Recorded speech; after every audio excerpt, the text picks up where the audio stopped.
अस्सलाम वालेकुम स्टूडेंट्स, कैसे हैं आप सब? ठीक हैं, खैरियत से? उम्मीद करता हूं कि आप बिल्कुल ठीक ठाक होंगे। जी तो स्टूडेंट्स, जैसे कि आप जानते हैं कि हम ऑर्गेनिक केमिस्ट्री जो है उसमें कदम रख चुके हैं और ऑर्गेनिक केमिस्ट्री के अंदर आप जानते हैं कि बहुत सी चीज़ें जो कि हमें पढ़ना है, बहुत सी डिफरेंट क्लासेस हैं ऑर्गेनिक कंपाउंड्स की जो कि हम डिस्कस करेंगे, जिनको हमने डिटेल में डिस्कस करना है, जिनकी केमिकल प्रॉपर्टीज, फिजिकल प्रॉपर्टीज को हमने जानना है। ठीक है, सो आज भी उसी हवाले से एक नया लेक्चर, एक नए टॉपिक के साथ आपकी खिदमत में हाजिर हूं। और आज के की पॉइंट्स क्या हैं, क्या कुछ आज के दिन हम डिस्कस करने जा रहे हैं आज के लेक्चर में। तो आज हमने क्या कुछ डिस्कस करना है भी, डेफिनेशन हम देखेंगे हाइड्रोकार्बन्स की, होती क्या है, हाइड्रोकार्बन्स होते क्या है, एक तो डेफिनेशन देखेंगे, उसके साथ साथ कुछ एग्जांपल्स भी लेंगे अंडरस्टैंड करने के लिए। जाहिर सी बात है, सिर्फ डेफिनेशन से काम तो नहीं चलने वाला, we have to give some examples as well in support of the definition जो कि हमने पढ़ी होगी। ठीक है, इसके साथ साथ हम पढ़ेंगे यूजेस ऑफ हाइड्रोकार्बन, यानी हाइड्रोकार्बन्स जो है, ठीक है, उसके एतबार से हम देखेंगे कि वो कहां कहां पर इस्तेमाल होते हैं हमारी डेली लाइफ के अंदर, उनको कनेक्ट करेंगे डेली लाइफ। ठीक है, और देखेंगे कि कहां कहां पर इसका इस्तेमाल किया जा रहा है। ठीक है जी, सो ये की पॉइंट्स हैं जिनको हमने अंडरस्टैंड करना है और ये हमारे ऑब्जेक्टिव्स भी हैं जो कि हम after the completion of lecture achieve करने जाएंगे। जी तो स्टूडेंट्स, जैसे कि मैंने आपसे कहा कि first of all we will define कि हाइड्रोकार्बन्स होते क्या हैं, और हाइड्रोकार्बन के बाद हम कुछ इंट्रोडक्शन लेंगे, यानी कि मजीद डिटेल में देखेंगे कि हाइड्रोकार्बन्स क्या होते हैं, उनकी कुछ प्रॉपर्टीज जो है डिस्क्राइब करेंगे, और फिर हम जाएंगे towards the uses of the hydrocarbons as well, यानी उसको भी हम एक्सप्लोर करेंगे, उसको भी हम देखेंगे। ठीक है, सो हाइड्रोकार्बन्स क्या होते हैं, सबसे पहला पॉइंट आ गया कि what is hydrocarbon. So hydrocarbon को डिफाइन कर लेते हैं। हाइड्रोकार्बन, देखो जहां तक बात है हाइड्रोकार्बन की, तो हम ये बात कहते हैं कि ये वो कंपाउंड्स हैं, ठीक है, ये वो कंपाउंड्स हैं जो क्या होते हैं भाई, जो कि जिनमें के हम कहते हैं कि हाइड्रोजन एंड कार्बन होता है। ठीक है, the compounds which carry the carbon and hydrogen and their derivatives. ये डेरिवेटिव का वर्ड भी मैं आप लोगों को एक्सप्लेन करूंगा, इसका जो है बेसिकली मतलब क्या होता है। ठीक हो गया, यहां लिख लेते हैं definition, the compounds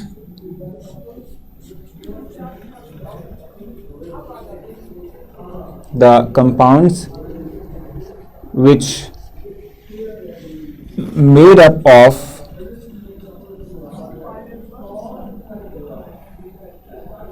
carbon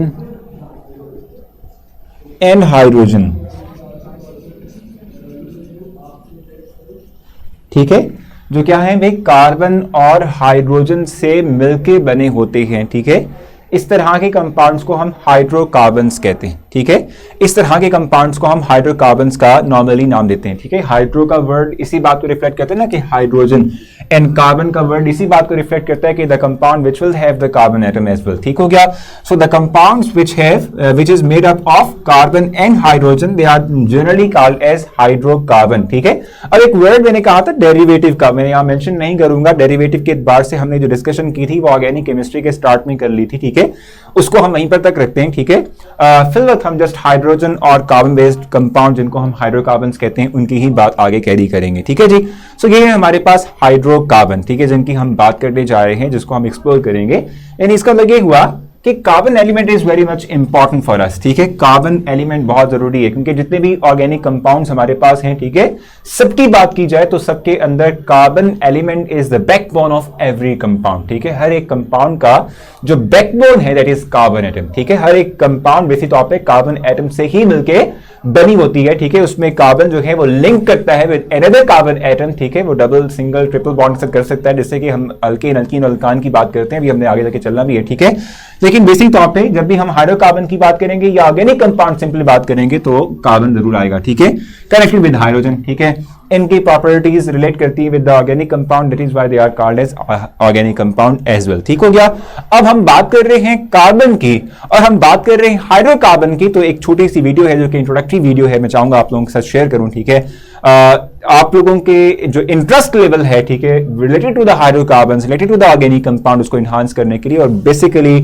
specify किया जाएगा इस टॉपिक के अंदर, इस वीडियो के अंदर, कि कार्बन एलिमेंट जो है वो कहां पर और क्यों जरूरी है। ठीक है जी, सो देखिए जरा गौर से जायजा लीजिएगा, जो वर्ड्स यानी जो पॉइंट्स मेंशन किए हुए हैं, ठीक है, उनको जरा गौर से पढ़ना है आपने। ठीक है, और अंडरस्टैंड करना है, क्वेश्चंस का आंसर देखना है, और फिर हम आगे चलेंगे।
जी, सो फाइनली आपने जो है एक इंट्रोडक्टरी वीडियो देखी है रिलेटेड टू हाइड्रोकार्बन्स और ऑर्गेनिक कंपाउंड्स के हवाले से। देखो, जैसे कि मैंने आपसे कहा भी था शुरू में कि बेसिक ऑब्जेक्टिव जो हमारी इस वीडियो का है वो यही होगा कि एक तो हम हाइड्रोकार्बन के हवाले से अपनी इंफॉर्मेशन को मज़ीद बढ़ाएं कि हाइड्रोकार्बन्स होते हैं क्या हैं। इसके साथ साथ जो हमारा एक सेकेंडरी ऑब्जेक्टिव है वो ये है कि कहाँ पर इसका इस्तेमाल करते हैं। सो आपने बात की हाइड्रोकार्बन की, तो उसमें सबसे इंपॉर्टेंट पॉइंट था कार्बन एलिमेंट। तो कार्बन एलिमेंट के एतबार से आपने बहुत कुछ देखा होगा और बहुत सी इंफॉर्मेशन गैदर की होगी इस वीडियो के अंदर भी। अब जहां तक बात है कार्बन की, तो आप जानते हैं ना कार्बन का एटॉमिक नंबर क्या होता है। कार्बन की बात की जाए तो एटॉमिक नंबर इसका 6 है एंड इट हैज 6 इलेक्ट्रॉन। पहले शेल में इसके 2 इलेक्ट्रॉन होते हैं, दूसरे शेल में 4 इलेक्ट्रॉन होते हैं। इट मींस के इसका आखिरी शेल पूरा नहीं है, क्योंकि हम जानते हैं कि ऑक्टेट वैलेंसी जो है यानी ऑक्टेट रूल जो है वो फॉलो करना बहुत जरूरी है टू बी स्टेबल। ठीक है, सो अगर ये चाहता है कि अपने आप को स्टेबल करे तो इसको भी 4 इलेक्ट्रॉन और मजीद देने पड़ेंगे ताकि इसका ऑक्टेट कंप्लीट हो सके। इसका मतलब ये हुआ कि carbon will have to create 4 more bonds. ठीक है, 4 बॉन्ड बनाने पड़ेंगे, कोवेलेंटली बॉन्डेड बॉन्ड बनाने पड़ेंगे ताकि इसका जो आप कह रहे हैं कि ऑक्टेट है वो कंप्लीट हो सके। इट मींस के carbon will show the tetravalency. ठीक है, हमें पता होना चाहिए carbon will show the tetravalency. Carbon atom will show tetravalency।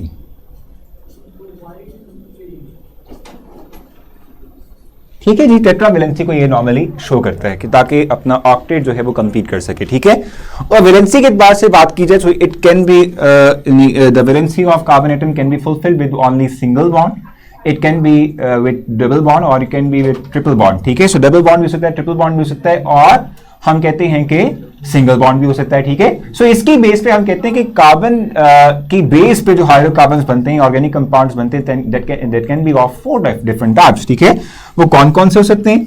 That may be alkane, वो अल्केन भी हो सकते हैं।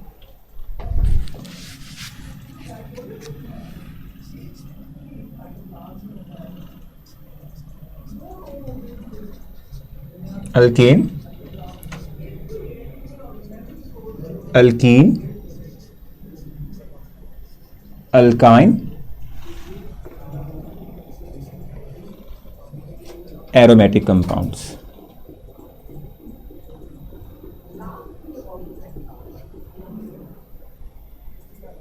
ये हैं।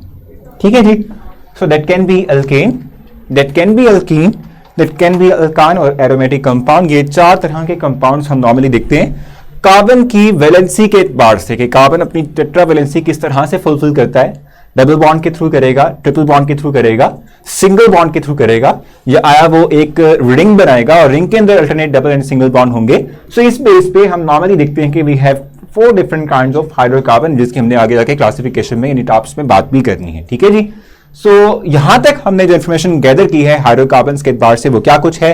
एक तो ये कि हाइड्रोकार्बन्स का मतलब होता है the compound which composed of carbon and hydrogen. ठीक है, अब कार्बन के बाद से हमने कहा कि जी चूंकि ये 4 आउटरमोस्ट शेल कैरी कर रहा था, इट शो द टेट्रावैलेंसी के वो अपना ऑक्टेट कंप्लीट कर सके। ठीक है, और इस बेस पे कि कार्बन अपनी वैलेंसी कैसे पूरी करेगा, डबल, सिंगल या ट्रिपल बॉन्ड या साइक्लिक बना के, तो 4 डिफरेंट तरह के हाइड्रोकार्बन्स हमारे पास नॉर्मली होते हैं, जिनको हमने डिटेल में बड़ी अच्छी तरीके से लेटर ऑन डिस्कस भी करना है, पढ़ना भी है। ठीक है, अच्छा, अब जहां तक हम बात कर रहे हैं हाइड्रोकार्बन की, थोड़ी बहुत प्रॉपर्टीज के बारे में भी आपको बता देता हूं कि नॉर्मली हाइड्रोकार्बन्स की क्या प्रॉपर्टीज होती हैं। तो थोड़ा सा आप लोगों को ब्रीफ करता हूं कि प्रॉपर्टीज क्या है।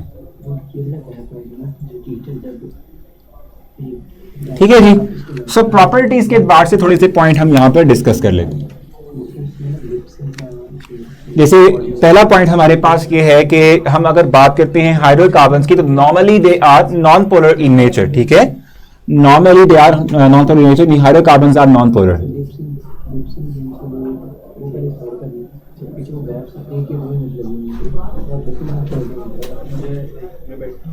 Are non polar.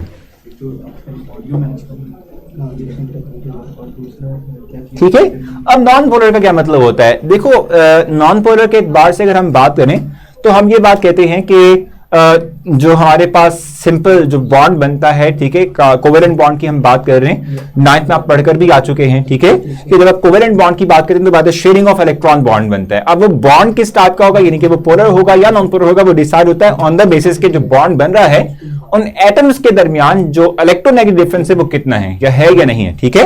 जैसे अगर हम बात कर रहे हैं किसकी भी हाइड्रोकार्बन की बात कर रहे हैं तो सिंपल हमें पता होना चाहिए कि कार्बन और हाइड्रोजन की बात की जाए, बॉन्ड की बात की जाए तो कार्बन की वैलेंसी इलेक्ट्रोनेगेटिविटी 2.5 है और हाइड्रोजन की 2.1 है। तो यहां पर जो डिफरेंस है that is 0.4 which is very less difference.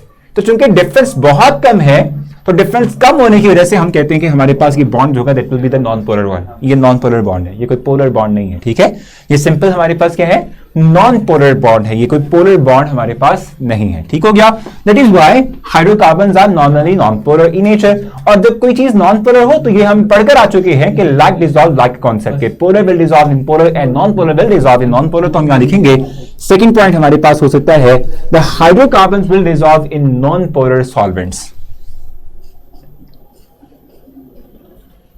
Hydrocarbons will dissolve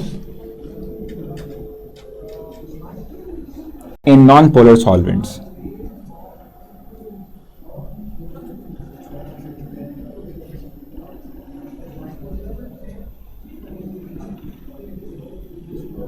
ठीक है जी। सो ये नॉर्मली हमारे पास क्या होता है कि ये नॉन पोलर सॉल्वेंट्स के अंदर ही ये अपने आप को डिसॉल्व करेगा, ठीक है। थर्ड इंपॉर्टेंट पॉइंट, और वो हमारे पास क्या है, थर्ड जो बड़ा इंपॉर्टेंट पॉइंट है वो हमारे पास क्या है। देखो भी हम ये बात कहते हैं कि अगर हम बात करते हैं किसकी भी हाइड्रोकार्बन की बात करते हैं तो हम ये बात कहते हैं कि hydrocarbons are volatile in nature, यानी वोलेटाइल होते हैं, ठीक है। वोलेटाइल की टर्म क्या है हमारे पास, मैं ये वोलेटाइल की टर्म आप लोगों को जो है एक्सप्लेन करूंगा, यानी कि समझाऊंगा कि वोलेटाइल की टर्म हमारे पास होती क्या है। हाइड्रोकार्बन्स आर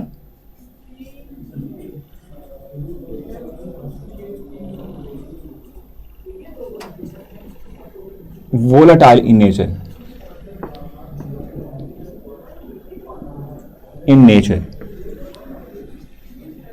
अब पहले ये देखते हैं कि वोलेटाइल होते क्या हैं, फिर मैं इसी पॉइंट को एक्सटेंड करूंगा, इसी पॉइंट को आपको थोड़ा सा मजीद एक्सप्लेन करूंगा।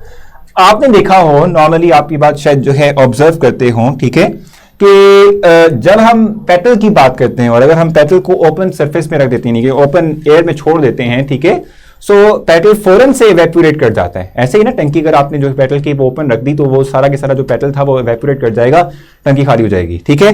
रीजन क्या है, रीजन ये है कि जो आपका पेटल है दैट इज हाइड्रोकार्बन, और हाइड्रोकार्बन की जहां तक बात है तो वो है नॉन पोलर, और नॉन पोलर होने की वजह से उनके मॉलिक्यूल्स के दरमियान attractive force weaker type of है, स्ट्रॉन्गर नहीं है, वीकर टाइप ऑफ है। चूंकि वीकर टाइप ऑफ है तो टूट सकती है, और जब टूट सकती है तो इट मींस कि वो मॉलिक्यूल्स जो है वो अपने आप को कन्वर्ट कर सकते हैं from the liquid state to the gaseous state, ठीक है। सो जब भी हमारे पास ऐसा हो कि कोई एक कंपाउंड जो है वो बासानी at room temperature sufficient quantity के अंदर एवेपोरेट कर पाए, इस तरह के सब्सटेंस को हम वोलेटाइल कहते हैं, ठीक है।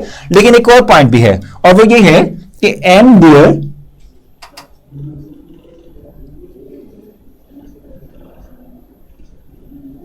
volatility decrease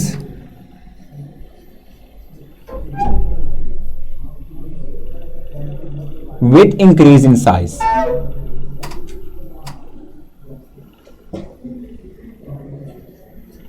ठीक है जी, जो वोलेटिलिटी है that will always decrease with increase in size. अब रीजन क्या है, रीजन ये है कि जैसे जैसे आप साइज ऑफ द कंपाउंड बढ़ाओगे, कंपाउंड का साइज बढ़ाओगे तो उससे क्या होगा, आप ये बात जानते हैं कि नॉन पोलर कंपाउंड्स की बात की जाए सो उनमें जो आपके लेके अट्रैक्टिव फोर्स है, इंटरमॉलिक्यूलर फोर्सेस हैं, वो नॉर्मली वीकर होती हैं, ठीक है। लेकिन ये याद रखिएगा हमेशा कि जैसे जैसे आप साइज ऑफ मॉलिक्यूल बढ़ाओगे वैसे वैसे जो आपकी अट्रैक्टिव फोर्स की जो स्ट्रेंथ है, इंटरमॉलिक्यूलर फोर्सेस की जो स्ट्रेंथ है वो बढ़ेगी, इंक्रीज करेगी। और हम कह सकते हैं कि इंटरमॉलिक्यूलर फोर्स की जब स्ट्रेंथ इंक्रीज करती है तो वोलेटिलिटी क्या करती है, डिक्रीज करती है, ठीक है। मैं आपको एग्जांपल देता हूं, फॉर एग्जांपल मैं अगर कंपेयर करता हूं, किसकी एग्जांपल दे रहा हूं, मैं एग्जांपल दे रहा हूं, for example if we are talking about the butane C4H10 और इसको हम कंपेयर कर रहे हैं विद C6H14, ये दो कंपाउंड हमारे साथ यहां पर मौजूद हैं। लेट्स सपोज हम कहते हैं कि ये दो चीजें, ठीक है।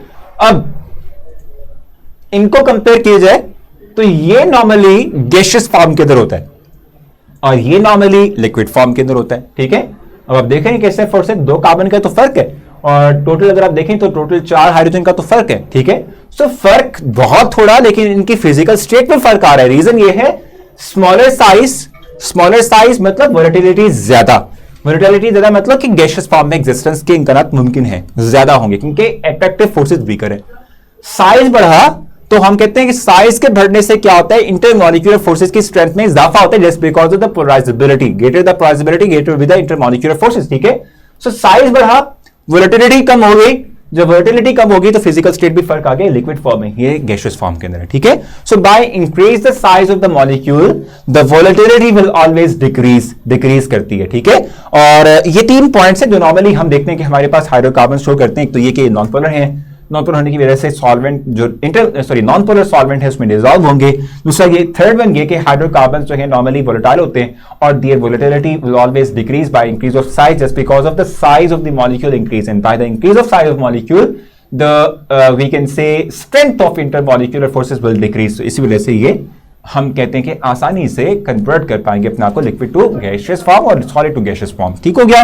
सो यहां तक जो है हमने हाइड्रोकार्बन के हवाले से बात की, इवन एग्जांपल भी मैंने दे दी, आप ये एग्जांपल भी ले सकते हैं। मीथेन, ईथेन, वी नो के सिंपल हमारे पास एग्जांपल्स हैं, जैसे कि हमारे पास CH4 है, दैट इज मीथेन, C2H4 है, ठीक है, दैट इज C2H6 है जो कि हमारे पास क्या होगा, दैट इज सिंपल ईथेन, ठीक है, ईथेन होता है। C2H4 लिखा था वो ईथीन होता है। अभी हमने बात कर दी, फर्दर आगे चलेंगे तो बताऊंगा मैं आप लोगों को। These are the examples of hydrocarbon, and you know कि कार्बन और हाइड्रोजन इनके अंदर मौजूद है, that is why they called as hydrocarbon, और कलेक्टिवली ये सारे के सारे ऑर्गेनिक कंपाउंड ही हैं, ठीक है जी। सो यहां तक की कहानी हो गई आसान। अब हम चलेंगे टुवर्ड्स यूजेस के, कहां पर हम इसका इस्तेमाल कर रहे हैं, from where we utilize the hydrocarbon. और इससे पहले कि मैं हाइड्रोकार्बन के यूजेस की तरफ चलाता हूं, एक बड़ी मजे की इंफॉर्मेशन है जो आपसे शेयर करना चाहता हूं कि हाइड्रोकार्बन की बात करें, मैं एग्जांपल में इन यूजेस के अंदर मेंशन करूंगा कि petrol is an also example of hydrocarbon. तो ये पेट्रोल कैसे बनता है, थोड़ा सा इंफॉर्मेशन वो भी हम देख लेते हैं, ठीक है, कि पेट्रोल कहां से मतलब बनता है, कैसे बनता है, और फिर उसके यूजेस की बात कर लेंगे। सो सिंपल है, आगे चलते हैं। जी तो स्टूडेंट्स, जैसे मैंने आपसे कहा कि हम बात कर रहे हैं हाइड्रोकार्बन की और उसके यूजेस के हवाले से हमने डिस्कशन करनी है। तो पहले तो ये बताना चाहिए कि ये हाइड्रोकार्बन में जो पेट्रोल स्पेसिफिकली हम बात कर रहे हैं, पेट्रोलियम प्रोडक्ट्स की बात कर रहे हैं, तो वो बनता किस तरीके से। तो आप देख रहे हैं कि ऑर्गेनिक मैटर जो है दैट विल आप कह रहे हैं कि buried inside under the surface of the earth, ठीक है। और आप देख रहे हैं कि पहले सैंड, फिर सॉइल, फिर सैंड, फिर सॉइल की क्लियर आ चुकी है। हाई टेम्परेचर के ऊपर ये जो dead matter of organic material था, ठीक है, वो बेसिक तौर पे क्या हुआ, भी बैक्टीरियल डिकम्पोजिशन के थ्रू कन्वर्ट कर गया इनटू डिफरेंट पेट्रोलियम प्रोडक्ट्स, ठीक है। नहीं जो आप कह रहे हैं कि रिफ्लेक्शंस हमारे पास होती हैं पेट्रोल, डीजल लाइक, ठीक है। अब क्या होगा, अब आप देख रहे हैं कि कैसे इसको निकालना है। निकालने का मेथड भी अगर आप देख रहे हैं, ड्रिल करेंगे हम, ठीक है, 2 वेल हम क्रिएट करेंगे। उससे क्या होगा कि उससे हम बेसिक तौर पे ये जो आप कह लें कि मटेरियल है, ठीक है, जो ये पेट्रोलियम डिफरेंट आप कह लें कि जो फ्रैक्शंस हैं, ठीक है, उनको बाहर निकालेंगे। अब देख रहे हैं यहां पर आपने देखा कि ये जो ग्रीन कलर का स्पॉट नजर आया है, क्योंकि ये वोलेटाइल सब्सटेंस होते हैं नॉर्मली, ठीक है, तो ये गैदर हो चुके हैं due to high temperature, conversion हो चुकी है into the dead matter into the fossil fuel, ये पेट्रोलियम डिफरेंट जो हमारी फ्रैक्शंस हैं उनके अंदर। अब ड्रिलिंग होगी और उसके बाद फिर जो है हम उसको एक्सट्रैक्ट करवाएंगे। तो आप एक इनलेट देख रहे हैं, एक आउटलेट देख रहे हैं। एक तरफ से हम वाटर को डालेंगे एट हाई प्रेशर, ठीक है, और उसके बाद क्या होगा, क्योंकि हम जानते हैं कि डेंसिटी जो है आपके वाटर की ग्रेटर है, सो वो दूसरी तरफ से जो आपका पेट्रोलियम प्रोडक्ट है वो बाहर आ जाएगा, ठीक है, वो हम हासिल कर लेकर उसको हम डिफरेंट पर्पसेस के लिए उसका इस्तेमाल करते हैं, ठीक है जी। अब जहां तक बात है ये पेट्रोलियम जो हमने एक्सट्रैक्ट किया, निकाला, हासिल कर लिया, ठीक है, इसको कहां पर इस्तेमाल कर सकते हैं। ये एक मेजर सोर्स है, हमारी एनर्जी का सोर्स है, ठीक है, इसको हम इस्तेमाल कर सकते हैं। एक तो प्राइस के बारे से बात की जाए तो ये सम काइंड ऑफ चीप है, ठीक है, जिसका हम नॉर्मली इस्तेमाल करते हैं, ठीक है। इसके अलावा हम इसका इस्तेमाल कर सकते हैं एज अ रॉ मटेरियल के तौर पे फॉर डिफरेंट आपके लेके मटेरियल प्रोडक्शन, ठीक है, डिफरेंट मटेरियल्स के प्रोडक्शन के लिए। इसमें प्लास्टिक की मैन्युफैक्चरिंग इंडस्ट्री में इसका इस्तेमाल किया जा सकता है, पेट्रोकेमिकल इंडस्ट्री जो हमारे पास है उसमें इसका इस्तेमाल किया जा सकता है, ठीक है। हाइड्रोकार्बन्स के थ्रू हम बहुत से ऑर्गेनिक कंपाउंड्स को प्रिपेयर करते हैं, including alcohol, including alkyl halides, ठीक है, including carboxylic acids, including the different kinds of ketones that we have, aldehyde, ठीक है, इनको हम प्रिपेयर कर सकते हैं, ठीक है। सो ये वो कंपाउंड हैं जिनको normally as a starting material के तौर पे, एज अ रॉ मटेरियल के तौर पे डिफरेंट इंडस्ट्रीज के अंदर भी इस्तेमाल करते हैं, और इसके अलावा जो है डिफरेंट ऑर्गेनिक कंपाउंड्स की प्रोडक्शन के लिए भी इस्तेमाल करते हैं। तो हमारे ऑब्जेक्टिव्स कंप्लीट हो चुके हैं जो आज के लेक्चर के थे, की पॉइंट्स। सबसे पहले तो हाइड्रोकार्बन की डेफिनेशन, फिर हमने देखा कि एग्जांपल देख ली, उसके बाद हमने कुछ प्रॉपर्टीज की डिस्कशन भी की, और लास्ट में एक वीडियो के थ्रू हमने इसके यूजेस भी देख लिए कि कहां कैसे पेट्रोल बनता है और फिर कहां पर इसका इस्तेमाल हम नॉर्मली अपनी लाइफ में कर रहे होते हैं। सो मुझे उम्मीद है कि ये पॉइंट सारे क्लियर हो चुके होंगे। नेक्स्ट वीडियो में आपसे मुलाकात होगी नेक्स्ट लेक्चर के साथ। तब तक के लिए कोई पॉइंट अगर रह गया जहन में, सो पोर्टल के थ्रू आप मुझसे पूछ सकते हैं। Most welcome. तब तक के लिए अल्लाह हाफिज।